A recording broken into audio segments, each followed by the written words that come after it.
Muy buenas tardes, bienvenidos y bienvenidas a todas ustedes que están ahí conectados con Migraceta, con Néstor Saldívar a través de Z101, las ondas hercianas 101.1.3.5 en toda la República Dominicana y en el mundo a través de las redes sociales, YouTube, Telecable. Aquí estoy yo con ustedes y no estaré solo, estaré con un invitado especial el día de hoy con el que conversaremos muchos temas migratorios, pero también temas relacionados con quienes hacen de su vida profesional el servicio a otras personas para lograr el sueño americano a través de la residencia, a través de la ciudadanía. Y me refiero a Gerardo López, quien es el director ejecutivo de CEMIGRA, el Centro de Certificación de Servidores Migratorios en Estados Unidos y más allá de los Estados Unidos también. Con él conversaremos de su experiencia con diversos temas que él maneja a nivel de migración, pero también todo lo que está aconteciendo a propósito del primer aniversario de CEMIGRA, del cual él es el director ejecutivo. Señores, no se pierdan el programa porque de seguro la promesa es que se llevará algo para beneficio suyo en cuanto a sus planes migratorios a los Estados Unidos. Yo soy Néstor Saldívar. Quédese ahí porque el programa promete. Volvemos después de la pausa. Bueno, señores, y aquí volvemos con más de Migraceta con Néstor Saldívar a través de la Z101. Aquí estamos liderando la opinión y los comentarios migratorios en República Dominicana y más allá. Y bueno, y con nosotros está Gerardo López. Gerardo, un hermano, un amigo con quien llevamos proyectos en conjunto y uno de ellos es precisamente CEMIGRA, el Centro de Certificación de Servidores Migratorios. Gerardo, bienvenido otra vez a Migraceta. Néstor, muchísimas gracias por esta nueva oportunidad de participar en Migraceta. Ya habíamos estado en una anterior ocasión y bueno, para mí es un gusto poder estar en este espacio muy representativo de la República Dominicana, donde hablamos de los temas de inmigración, por supuesto, y aclaramos dudas para toda nuestra comunidad, no solamente dominicana, sino latina en general. Así que Néstor, muchísimas gracias, gracias a toda tu comunidad y esperamos que lo que vamos a hablar hoy sea de interés para muchas personas. Bueno, pues bienvenido. Entremos en materias inmediatamente, querido Gerardo. Bueno, el tema que está ahí en el tapete es las elecciones. Ya en unas horas prácticamente estamos hablando de las elecciones en Estados Unidos. Y mucha gente siempre tiene la idea, con razón o sin razón, informada o no informada, de que las elecciones en Estados Unidos tienen un matiz o tienden a impactar ya sea positivamente, depende de cuáles sean los intereses, o de manera negativa en el deseo que tiene mucha gente de convertirse en residente, en ciudadano, o de obtener ciertas flexibilidades o alivios migratorios. Hablemos un poco en este escenario de las elecciones. ¿Qué tú miras en el porvenir en cuanto a lo que pasaría con ciertos programas de inmigración de Estados Unidos si se queda uno o el otro en el poder? Cuéntanos un poco, ¿cuáles son las perspectivas que tú miras hacia adelante? Mira, Néstor, este tema de las elecciones sin duda va a impactar la política de inmigración en este país. Hemos visto dos discursos, uno direccionado a tratar de buscar una solución para la inmigración y otro direccionado específicamente a decir que la inmigración no es favorable y que desean que se vayan miles de inmigrantes o cientos de miles de inmigrantes que viven en este país. En ese sentido, quisiera hacer dos comentarios. En primer lugar, con la candidata Kamala Harris, que viene impulsando una retórica orientada, ayer decía ella que va a promover que haya una reforma migratoria. Ya desde el mismo gobierno del presidente actual, Joe Biden, se han venido ejecutando programas que impulsan la migración legal, como es el parol humanitario, como es el ingreso a través de la aplicación de CBP One por la frontera para aquellas personas que vengan a solicitar asilo. Y por el otro lado, la retórica anti-inmigrante, el expresidente Donald Trump ha señalado que eliminaría este tipo de programas. No se detiene allí, sino que indica que va a deportar a las personas que han sido beneficiadas por este programa y adicionalmente que culminaría con los programas de TPS que están funcionando en este momento en Estados Unidos y que amparan a ciudadanos de diferentes nacionalidades, como por ejemplo de Nicaragua, de El Salvador, de Cuba, de Venezuela, de Haití, y muchos más. Es preocupante para nosotros como servidores migratorios lo que puede estar sucediendo porque hay muchísimo temor y hay desinformación adicionalmente, porque no es verdad que un solo anuncio va a hacer que otro día estén deportando a las personas, pero sí es cierto que el presidente puede llegar y eliminar de plano el parol humanitario, el ingreso a través de CBP One y frenar o intentar frenar los programas de TPS. La consecuencia directa de este tipo de acciones va a ser que en principio va a repercutir negativamente para los inmigrantes, pero también es una repercusión económica para este país, porque todos los inmigrantes que han venido y que han obtenido autorización de empleo han tenido que pagar aranceles de inmigración, han sacado crédito, han comprado vehículos, han comprado casas, están trabajando, son parte del motor económico de este país y obviamente que eso traería consecuencias negativas. Adicionalmente, estamos hablando de inmigrantes que poseen un estatus legal en Estados Unidos, a quienes les fue autorizado su ingreso y que el gobierno mantiene el control de las direcciones, de los patrocinantes, de todo lo que tienen que saber de manera legal. Pero es que desde el punto de vista de la inmigración irregular, que es esa inmigración que ingresa por la frontera sin ningún tipo de controles, muchos de estas personas o la gran mayoría de estas personas trabajan acá a la sombra. Son personas que trabajan, pagan impuestos y no se benefician de ningún tipo de seguridad social. Por ejemplo, cuando tú ves los trabajadores de servicios, cuando ves los trabajadores de la construcción y miles de trabajadores agrícolas que hacen un trabajo que nadie más quiere hacer, una medida antimigrante como la que se viene anunciando que podría ocurrir, obviamente que va a afectar la economía de diferentes sectores de este país, como ya lo vimos, ocurrió en Florida con la ley antimigrante. Entonces, bueno, es un debate profundo, es un debate que en este momento tiene bastante retórica, pero que yo en lo particular pienso que gane quien gane, no es ejecutable la deportación masiva de miles de personas. Lamentablemente, sí es posible que muchas personas vayan a quedarse aquí, que hoy están legal. Si gana el presidente Trump, quedarían de manera ilegal si eliminan este tipo de programas y no consiguen otra alternativa para mantener su estatus en Estados Unidos.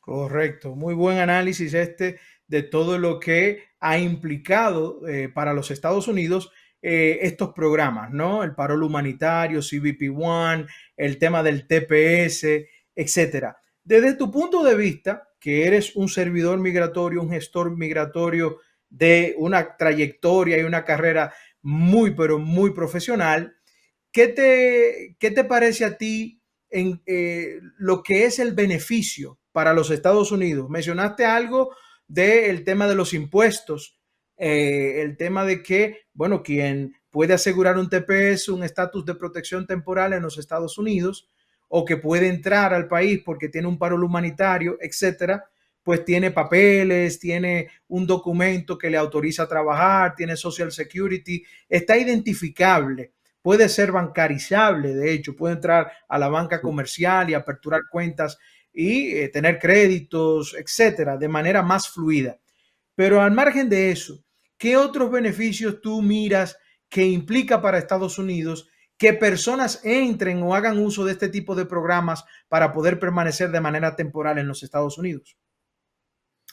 Mira, Estados Unidos se beneficia no solamente desde el punto de vista económico, sino también desde el punto de vista del conocimiento que traen las personas, porque no todos son simplemente trabajadores, digamos, básicos, ¿no? Trabajadores de mano de obra, sino que llegan muchísimos profesionales que también vienen a sumar. Aquí en la inmigración que hemos visto con el parol humanitario, han llegado médicos, han llegado ingenieros, han llegado abogados, han llegado educadores, psicólogos, deportistas de alto nivel y un sinfín de profesionales que vienen a aportar a un país donde ser profesional es una excepción y no es la regla. En nuestros países latinoamericanos, la mayoría de la gente sí se esfuerza en obtener un título universitario, en salir adelante, en poder obtener capacidades intelectuales para venir a sumar. Y eso es parte de lo que aprovecha también este país a costo cero. A costo cero. Esto es bien importante señalarlo porque una carrera universitaria, por eso es que aquí no todo el mundo estudia,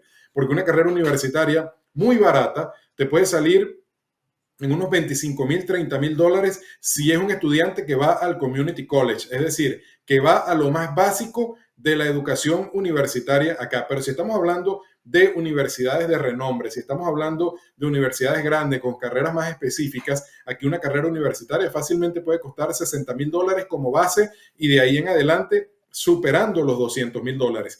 Esta migración intelectual que hemos visto también beneficia a la sociedad norteamericana. No es solamente el trabajador esencial, el trabajador que está en una planta, en una procesadora de alimentos, sino también aquellos que de otra manera contribuyen. Obviamente, estamos hablando de cosas intelectuales y el principal factor es económico. Yo creo que lo que más beneficia de la inmigración a Estados Unidos es el factor económico, tanto para quienes tienen empresas que van a poder conseguir un personal económico, porque aunque estén legales, a muchas personas son subpagadas porque, bueno, porque no saben, porque la gente viene cobrando en una moneda muy débil y cuando te ofrecen a $9 la hora, sacas la cuenta y es dinero que nunca las personas han visto. Y hay muchas situaciones que hacen que trabajadores, aunque tengan papeles, ganen salarios muy bajos. Pero también hay una realidad, es que todas las personas que ingresan, estén legales o no, favorecen a la macroeconomía de este país, favorecen a quienes arriendan apartamentos, a quienes arriendan casas, a los concesionarios de autos, a quienes venden seguros, a quienes hacen cualquier tipo de servicios. Es decir, esto no es un tema simplemente de que queremos salir de las personas y las vamos a sacar.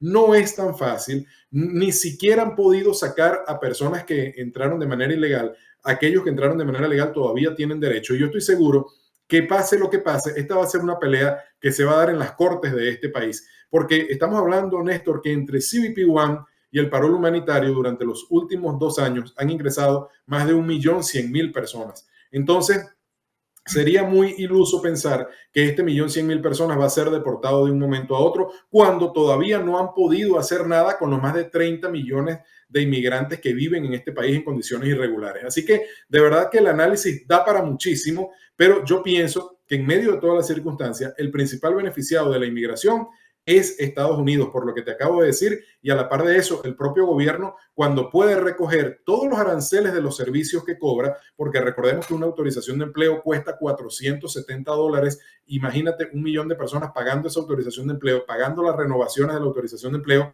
y más importante, la colecta que hacen de los impuestos, porque cuando tú estás en un empleo en este país y no trabajas por tu propia cuenta, sino que trabajas para una empresa, inmediatamente que tú trabajas de la nómina ya te descontaron los impuestos. O sea que es pura ganancia para el gobierno y lamentablemente se ha apoderado un discurso antimigrante de ese, quién sabe, más de 1.100.000 de manera legal y todos los que han ingresado de manera irregular, un pequeño grupo delictivo hace mucho ruido cuando la verdad es que los índices de delincuencia en este país, la minoría de esos índices de delincuencia están asociados a la inmigración, pero se hace mucho ruido para fomentar el discurso antimigrante y el discurso xenofóbico que hemos visto los últimos meses en la retórica de la campaña presidencial.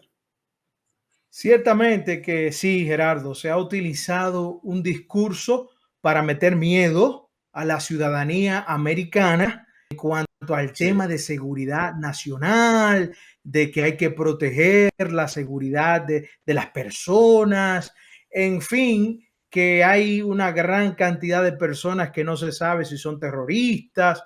Un discurso tal como tú dices, que evidentemente en muchas personas, pues eso tiene cabida de alguna u otra manera, porque el expresidente Donald Trump lo utiliza de manera reiterada y por eso, como tú has referido, pues anuncia y reanuncia y sigue hablando de la deportación masiva más grande de la historia. Hay como unos 11 o 12 millones de personas indocumentadas en los Estados Unidos. Y si tú le sumas ese millón y pico, 1 millón y tanto que tú dices de CBP One y parol humanitario, que pudieran quedar fuera. De hecho, el presidente Biden anunció que no se renovaría, él no lo renovaría. Bueno, Kamala Harris posiblemente sí renovaría esa posibilidad. pero todas esas personas que queden, el costo unitario está entre 10 y 12 mil dólares. Realmente sería una barbaridad, 144 mil millones de dólares solamente para enviar personas a la casa, si es una deportación masiva, como tú bien has indicado. Finalmente, en este bloque, Gerardo, ¿qué es lo que le debemos decir a la gente que tiene aquí un tiempo ya con parol humanitario, que ha entrado recientemente o que tiene un TPS y que pudiera vencérsele para mitad de año de 2025 o en cualquier momento, porque es un tiempo determinado que tienen estas medidas humanitarias? ¿Qué deberíamos decirle a esas personas como alternativas posibles que ellos pudieran encontrar para si quisieran permanecer aquí de manera legal en Estados Unidos? Néstor, en primer lugar, es importante decirle a las personas que en la propia página de UCE señala que todos quienes están en esta situación tienen que buscar otros mecanismos para poder permanecer en este país. Esos mecanismos son múltiples, van desde una petición de asilo para aquellas personas que tengan un caso para presentar, las visas de trabajo, visas por interés nacional que tú gestionas maravillosamente. Ese tipo, hay, claro, cada caso migratorio es diferente. No todo el mundo va a calificar para los mismos beneficios o para los mismos casos. Pero hay personas que son profesionales que tienen un TPS que van a poder calificar a visas de interés nacional cumpliendo todo el proceso legal para poder hacerlo. Algunos van a tener que salir de Estados Unidos para poder ajustar estatus, pero bueno, hay una posibilidad allí. Para quienes van a solicitar asilo y ya están pensando hacerlo o lo van a hacer, la idea de esto es no perder tiempo, hacerlo cuanto antes y tener en cuenta lo siguiente: cuando tú haces una solicitud de asilo, no es, hay gente que está muy confundida y dice, ¿será que no me la van a recibir? ¿Será que me la van a rechazar? Cuando tú solicitas asilo, entras en el debido proceso. ¿Qué quiere decir? Que te van a revisar, te van a llamar a una entrevista, se van a cumplir los lapsos y, para que las personas lo sepan, un lapso de una petición de asilo pudiera durar más de 5 años. En el transcurrir de ese tiempo hay muchas cosas que pueden pasar, quizás una reforma migratoria, quizás haya algún tipo de ley de ajuste para algunas nacionalidades, que es algo que viene sonando por allí también. Tu público, Néstor, o el público de este programa, que yo sé que lo ven en su mayoría personas de República Dominicana, tienen que saber que los dominicanos también pueden pedir asilo, porque yo lo decía el otro día, parece que existiera un mito solamente de que venezolanos, cubanos, nicaragüenses son los que pueden pedir asilo, y la verdad es que no. Personas de cualquier nacionalidad que tengan causales para solicitarlo lo pueden hacer, y eso va a ser llamado en algún momento. Mientras lo llaman, a los 5 meses de la solicitud van a tener una autorización de empleo, van a tener un Social Security, van a ir haciendo su vida. Y aquí hay muchas personas que, además de los procesos que digamos están al alcance para hacerlos por su propia cuenta, se enamoran, conocen a alguien, se casan de manera legítima y pueden obtener documentos de esa manera también. Quienes entraron legalmente y tienen un familiar que los puede pedir, también pueden acudir a esa vía, y hay distintos tipos de visa. Una persona también puede cambiar a una visa de estudiante si desea permanecer aquí estudiando por más tiempo. Incluso hay visas de inversión. Hay dos tipos de visa de inversión. Hay una visa de inversionistas que desean migrar y hay una visa de inversionista de no inmigrante. La diferencia es importante, no solamente porque quien desea migrar quiere una visa que lo conduzca a residencia y que es muy costosa. La inversión, estamos hablando que va por encima de $800,000 para zonas rurales, pero hay visas de inversión que son mucho más económicas, no te conducen a una residencia, pero te pueden permitir estar en Estados Unidos haciendo negocio, ir a tu país y volver. Así que también es una alternativa y el monto de inversión no es tan elevado. Por lo tanto, ¿qué le podemos decir a las personas que tengan alguna duda sobre qué deben hacer? Tiene que buscar orientación, tiene que buscar asesoría, porque los temas migratorios probablemente, yo les hablo de todo esto y las personas se pueden enredar más de lo que pueden salir claros con todas las posibilidades que tienen. Pero si usted está pensando en migrar a Estados Unidos o ya usted vive en Estados Unidos y desea buscar una alternativa para poder permanecer de manera legal, lo más importante es que usted busque la orientación necesaria para que lo conduzcan por el camino correcto, que es lo que usted tiene que hacer para mantenerse en este país. Hay alternativas, simplemente hay que buscar cuál es la que se orienta a su propio perfil. Interesante, así mismo es formidable, Gerardo. Hay varias alternativas y la mejor para usted será aquella para la cual usted esté preparado y que la legalidad actual, el marco legal que opera a nivel migratorio en Estados Unidos le favorezca. Señores, estamos conversando con un amigo, un hermano, Gerardo López, director ejecutivo de CEMIGRA, Centro de Certificación de Servidores Migratorios. Con él vamos a seguir la conversación, pero ustedes tienen que quedarse ahí porque él tocó el tema de el asilo y habló de mitos y verdades, más o menos, pero que la vamos a profundizar después de la pausa. No le cambien, aquí seguimos liderando la opinión y los comentarios migratorios en República Dominicana y más allá. Volvemos después de la pausa. Bueno, señores, y aquí seguimos con más de Migraceta con Néstor Saldívar a través de Z101, los canales digitales, YouTube, el telecable, llegando a toda la República Dominicana y todas las partes del mundo.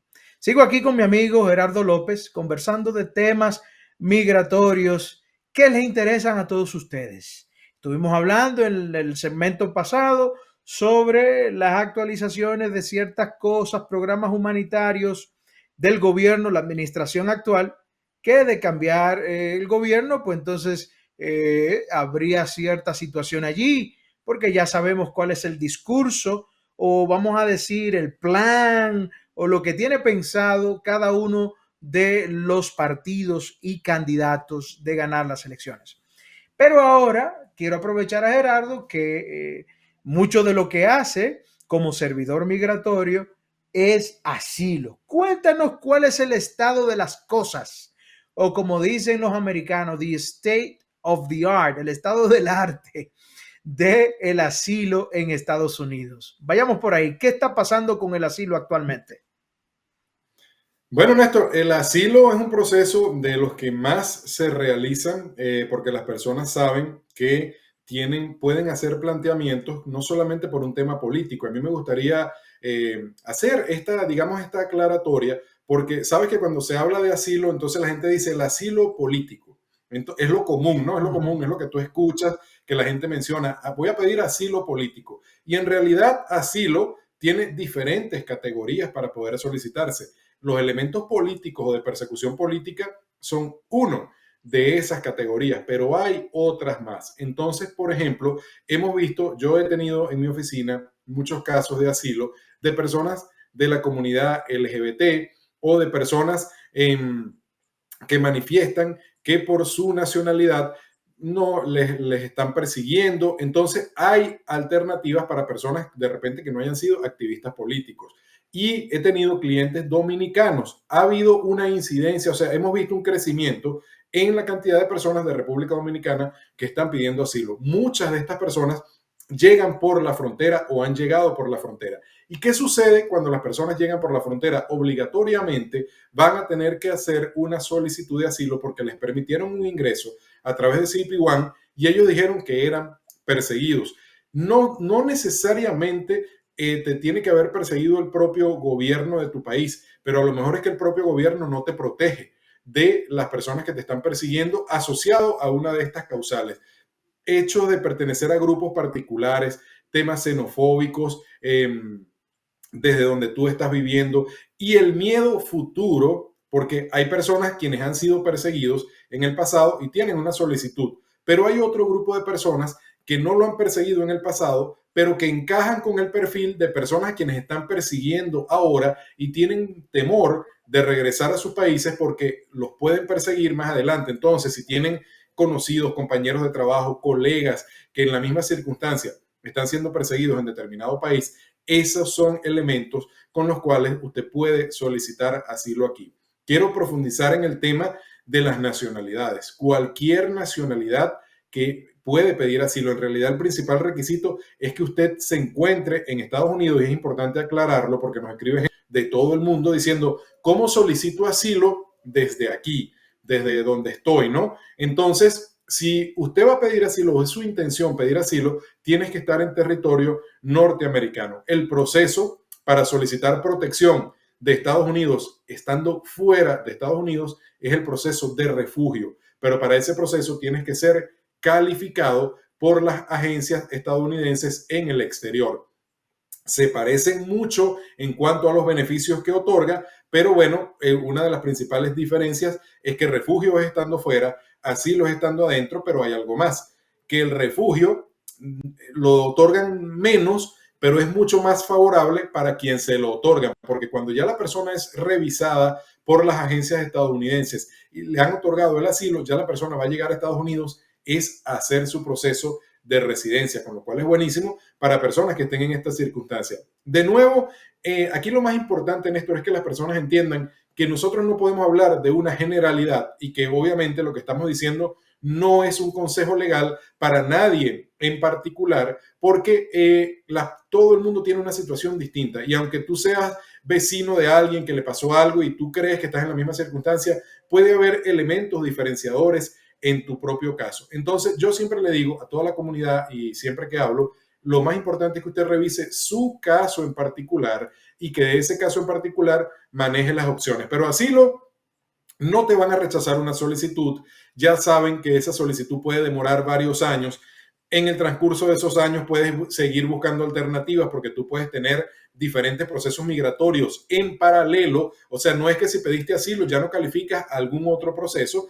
Al contrario, tú puedes pedir asilo y si en el camino consigues un proceso migratorio que para ti es mejor, es más beneficioso, es más rápido, te va a llevar de manera más rápida a la residencia, bueno, entonces tú te puedes ir por ese proceso migratorio y el asilo siempre vas a poder cerrarlo. Así que, Néstor, esas son las perspectivas actuales. Los asilos continúan en ascenso. Digamos que un dato interesante de este tema es que hay más de 1.500.000 solicitudes de asilo sin responder y ese número sigue incrementando y lo que me hace pensar a mí que los lapsos de respuesta van a continuar aumentando. Entonces, si en promedio tenemos 5 años, 7 años, eso puede llegar fácilmente a ser 10 años y durante esos 10 años las personas pueden ir haciendo su vida en este país mientras van consiguiendo otra vía o mientras esperan a que los llamen a una entrevista de asilo. Muy bien, Gerardo. Entonces, está clarísimo lo que tú dijiste en cuanto al asilo. No es solamente el ingrediente político como tal, No. que es lo que se ha conocido a nivel de muchas personas.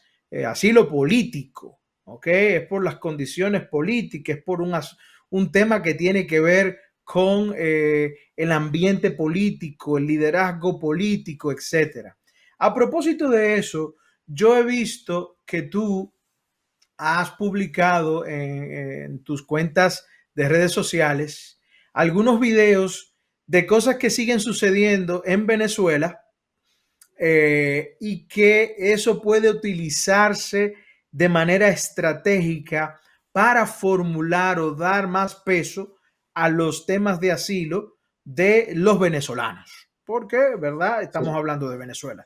Háblanos un poco de eso porque es interesante escuchar esta parte de este análisis de manera que cualquier persona que tenga o esté pasando por una situación similar, que no creo que, bueno, sí, hay países que pueden estar pasando situaciones similares, pero bueno, no tan drástica como lo que ha estado pasando en Venezuela. Pero coméntanos un poco de eso para que la gente pueda tener idea de cómo es que pudiera fortalecerse un caso de asilo a raíz de una situación política, social, económica que sucede en un país determinado.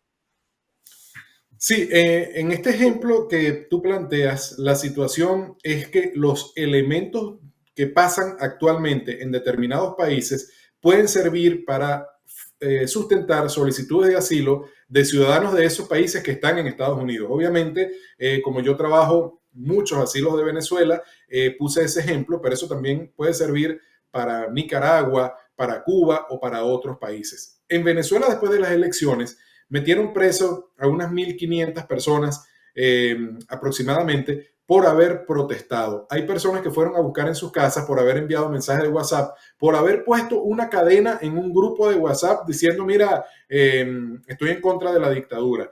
Por esas razones, metieron presas personas que están allí menores de edad, fueron detenidos. Entonces, este tipo de circunstancias, y es lo que yo decía de temor a persecución futura, de repente yo no fui un activista político reconocido, yo no salía en la prensa, yo no iba a la radio, yo no me manifestaba públicamente, pero en mi comunidad, en mi sector, hay personas que me conocían y sabían que yo era opositor. Yo me fui a Estados Unidos manteniendo mi posición ideológica firme en contra del gobierno. Y a Juan, que es mi vecino, que era igual que yo, también opositor, pero sin una gran trayectoria o trascendencia política pública, a Juan lo metieron preso por haber puesto un mensaje o por haberlo visto en una foto de alguna marcha que se convocó. Imagínate cuántos Juan puede haber en el mundo en circunstancias similares. Entonces, si a esta persona le ocurrió esto, a mí también me puede ocurrir porque yo estoy en igualdad de condiciones que él. Lo que pasa es que yo me fui y él se quedó. Pero a lo mejor si yo hubiese estado en mi país, a lo mejor yo también estaría preso. Entonces, esos son elementos que sirven para sustentar temor a persecución en el futuro bajo circunstancias similares. Pero hay otros elementos que yo he mencionado. Por ejemplo, Estados Unidos le pide abiertamente a sus ciudadanos que no visiten Venezuela y le ha pedido que no visiten otros países, pero en el caso reciente emitió una alerta diciéndole a sus ciudadanos no visiten este país porque si lo visitas te pueden secuestrar, hay un uso digamos, arbitrario de la ley, no hay respeto a los derechos humanos, no hay un Estado de Derecho, o sea, no hay nada, es una anarquía absoluta. Y si Estados Unidos le está diciendo eso a sus ciudadanos, ¿qué crees tú que puede pasarle a los ciudadanos del propio país que no tiene a nadie que lo proteja? Entonces, eso es un argumento sumamente fuerte. Es un argumento sumamente fuerte para sustentar solicitudes de asilo, para sustentar un temor de volver a ese país. Cuando yo estoy pidiendo asilo aquí, mira, gobierno de Estados Unidos, yo te estoy pidiendo asilo, y tú, gobierno, le estás diciendo a tus ciudadanos, que son ciudadanos que no deberían correr peligro porque son extranjeros que van a visitar un país, que no vayan porque los pueden detener para chantajearlos, porque la verdad es que los ciudadanos americanos que van a Venezuela y a cualquier dictadura se arriesgan a que los metan presos para después venir a chantajear al gobierno de Estados Unidos. Y Estados Unidos emite esa alerta. Esa alerta le sirve a ciudadanos venezolanos para colocarla en sus solicitudes de asilo y sustentar a través de este tipo de informes, no solamente del Departamento de Estado, sino de cualquier otra agencia gubernamental de Estados Unidos que directamente señale la violación de derechos humanos que ocurre y que, bueno, son sustentos fuertes para los casos de asilo de las personas que ya se encuentran en este país. Muy bien, Gerardo.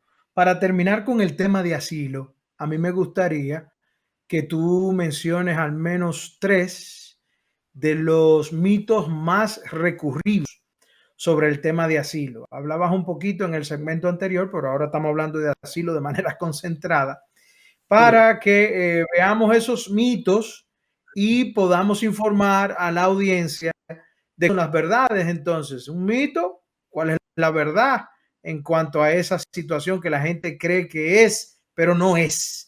Cuéntanos un Sí, poco de eso para que la audiencia pueda llevarse ese material el día de hoy. mira, uno de los principales mitos es el tema de la nacionalidad. Y ya dejamos establecido que no importa la nacionalidad siempre y cuando exista un caso. Si tú tienes un caso que presentar, no importa si eres dominicano, colombiano, haitiano, nicaragüense, cubano, brasilero, de donde tú seas, puedes presentar una solicitud de asilo. La nacionalidad no es importante, incluso si tienes doble nacionalidad, también lo puedes hacer. Otro mito que también ya lo hemos conversado, es el tema del apellido político del asilo. O sea, tuve que haber sido un dirigente político reconocido para poder hacer una petición de asilo. La respuesta es que no. Puede que tu caso no tenga que ver nada con política. Yo tuve un caso exitoso de una persona que llegó con SIDA a este país y en su país le negaban el acceso a la medicina por su orientación sexual. Entonces, ese tipo de situaciones califican para asilo y esta persona no era un dirigente político de ningún tipo. Si hay temas religiosos que de repente no son tan comunes, pero por ejemplo, en Nicaragua es común que tú puedas llegar a Estados Unidos y pedir asilo por temas religiosos, porque a los sacerdotes los están metiendo presos, porque no les permiten expresar su creencia. Y digo Nicaragua porque es un país que tenemos cerca. Pero si nos vamos a los países árabes del Medio Oriente, donde las personas son coaccionadas por una religión o por otra, allí tienen un perfecto ejemplo de cuáles son características religiosas por las cuales aquí tú puedes pedir asilo, entre otras. Otro mito, te diría, hay este tema de que el asilo, la normativa indica que debes enviarlo dentro del primer año. pero existen múltiples excepciones por las cuales un asilo posterior al año puede ser aceptado. Entonces, no hay que quedarse solamente con una respuesta, digamos, negativa sobre las posibilidades que puede tener una persona para solicitar asilo, sino que hay que buscar más información. También yo he tenido casos exitosos de asilo de más de un año. Tuve un caso bien emblemático, una familia colombiana, quienes pidieron el asilo 5 años después. Obviamente, ahí hay que hacer toda una argumentación, pero es posible, son personas que ya cuentan con un permiso de trabajo y que, bueno, están haciendo su vida. Algún día los llamarán, algún día les revisarán esto, pero es otro mito de simplemente señalar que no se puede y no hay ninguna posibilidad de hacerlo después de transcurrido el año de haber ingresado a Estados Unidos.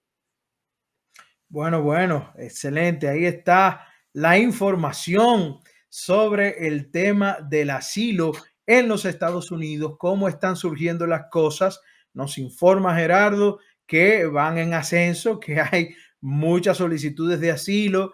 Me imagino que muchas personas también que tienen el tema principalmente de haber entrado con parol humanitario están mirando quizás a la medida porque no saben lo que va a pasar y ahí pudieran tener también una posibilidad a explorar, ¿no?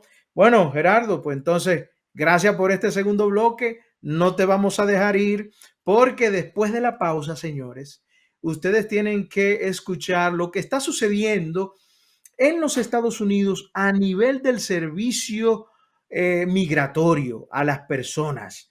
Cómo existe CEMIGRA, el Centro para la Certificación de Servidores Migratorios en Estados Unidos, y lo que está pasando en cuanto a la formación continua y todo lo que se hace desde esta organización para elevar los estándares de los servicios migratorios.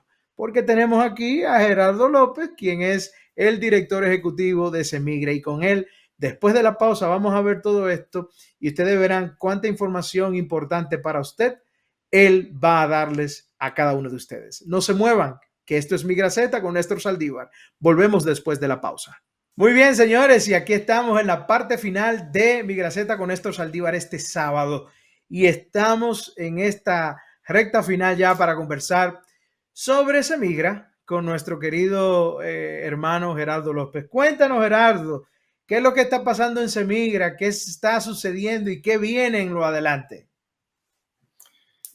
Bueno, Néstor, hermano, tú sabes que este es uno de los temas que más nos apasiona, un tema al que le dedicamos muchísimo tiempo y esfuerzo para sacar adelante esta organización, como ya ustedes seguramente saben, porque casi todos los miembros de CEMIGRA han pasado por este programa. CEMIGRA es una organización de carácter gremial, social y académica que se encarga de agrupar a servidores migratorios en este país, y hoy por hoy estamos, Néstor, a punto ya de cumplir nuestro primer año formal, porque ya CEMIGRA viene operando ya hace más de un año y algunos meses, digamos como un año y medio probablemente, pero hubo un hecho muy simbólico para nosotros como organización, que fue la primera vez que nos pudimos encontrar, la primera vez que expresamos nuestras ideas con nuestros compañeros en vivo y directo, y esa fecha fue el 4 de noviembre del año 2023. Ya en unos días estamos de aniversario y tenemos preparada una serie de actividades que implican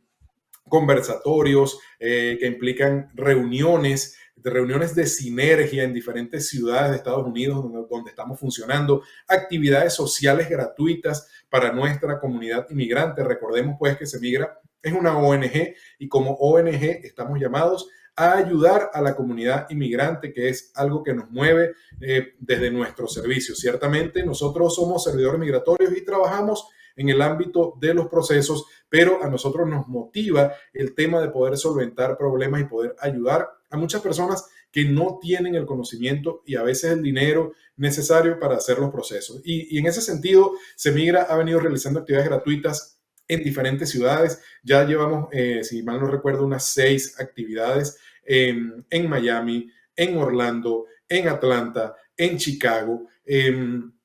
Y hemos repetido estas actividades. Ahora mismo este sábado tenemos actividad en Houston. La próxima semana tenemos actividad en Nueva York. Hemos hecho actividades en Salt Lake City, Utah. Y así vamos incorporando personas, sumando voluntades a este proyecto maravilloso que busca también lograr que los servidores migratorios puedan ser acreditados ante el Departamento de Justicia de Estados Unidos y con esto darle fortaleza a la práctica profesional de los servidores migratorios. De República Dominicana tenemos en Semigra un bastión sumamente fuerte, Néstor. Yo pienso que ya tenemos unas 30 personas, 25, 30 personas de República Dominicana cada día.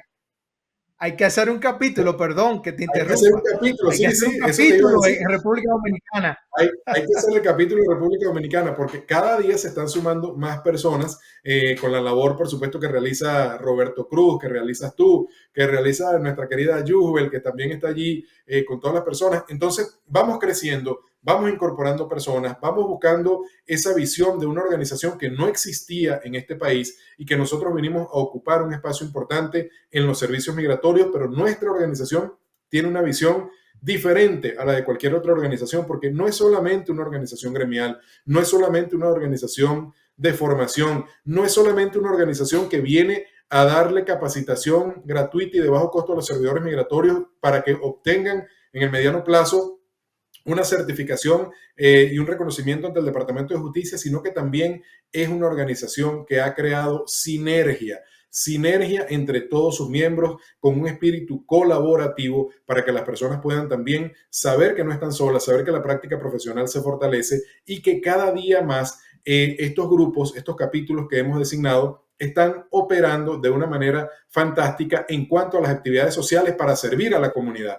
Entonces, como lo vemos, este es un proyecto sumamente grande, es un proyecto maravilloso y que esperamos e invitamos cada día a que personas puedan sumarse a ser parte de la experiencia Semigra y no quiero terminar sin invitarlos, por supuesto, a la Convención Nacional de Servidores Migratorios del 2025 que ya estamos organizando y que se realizará en la ciudad de New York, New Jersey, el próximo año, Dios mediante. Muy bien, Gerardo. Bueno, el aniversario es el 4. Sí. Perdón, es el 4, ¿verdad? El 4 es la fecha. Sí. Cuéntanos un poco qué va a pasar ese día para que la gente sepa.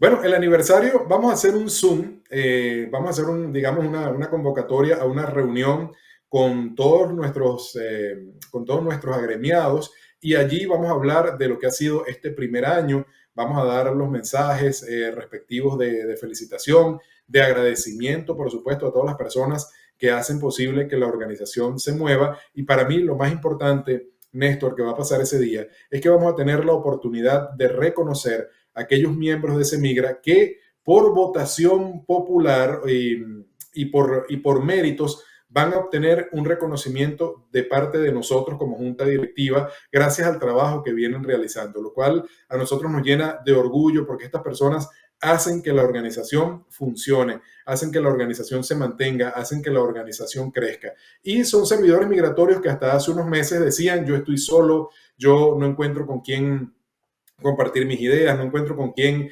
transitar este camino y encontraron Semigra y hoy Semigra los reconoce por su valioso aporte y vamos a tener la oportunidad de saber quiénes son, de qué es lo que hacen, a qué se dedican, qué es lo que hacen por la organización. Creo que eso va a ser sumamente valioso y por supuesto valioso el encuentro general con todos nuestros gremios, con todo nuestro gremio en un ambiente de fiesta, en un ambiente de armonía, que es lo que nosotros buscamos y es lo que la promesa que tenemos como organización. Bueno, perfecto, Gerardo, muchas gracias. Despedimos a Gerardo. Gracias, hermano, por dedicar tu tiempo a esta entrevista, a este programa especial que hemos conversado aquí en Migraceta con Néstor Saldívar. Gerardo, seguimos viéndonos y adelante con tus otros compromisos. Muchísimas gracias, hermano. Muchísimas gracias por la invitación. Hasta luego, Néstor. Saludos a toda tu audiencia. Gracias por estar allí. Un placer, hermano. Bueno, señores, ahí está el programa de hoy. Un programa que hemos venido navegando con el tema de las repercusiones de los resultados de las elecciones en Estados Unidos y las implicaciones que tendría esto en ciertos programas como los programas humanitarios de Parol Humanitario, CBP One, TPS, etcétera. Y hemos venido hablando también de cuáles podrían ser las alternativas que muchas personas que están en Estados Unidos y tienen actualmente estos beneficios pudieran tener para abrirse paso y quizás quedarse de manera más permanente en los Estados Unidos, aunque estos programas cesen.